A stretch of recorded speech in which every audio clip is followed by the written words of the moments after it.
Have you ever wondered how some people get amazing results from AI, while others just get average ones? The secret is prompt engineering. Today, I'll explain it step by step so you can master it too. First, what is prompt engineering? It's simply the art and skill of talking to AI in the smartest way possible. Think of it like giving directions. The clearer you are, the better the results. Step 1. Are you writing, coding, or creating art? The more specific you are, the better. Step 2. Use simple language, ask direct questions, and don't be afraid to go into detail. For example, instead of saying, "Tell me about India," try, "Tell me 5 unique festivals of India and their meanings." Step 3. If the answer isn't what you want, change your prompt.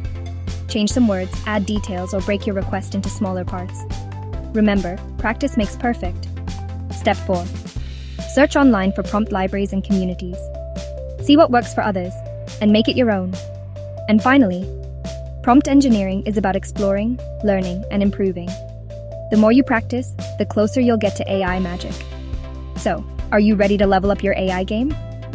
Start experimenting with your prompts today and watch the magic happen. For more AI tips like this, don't forget to like and subscribe.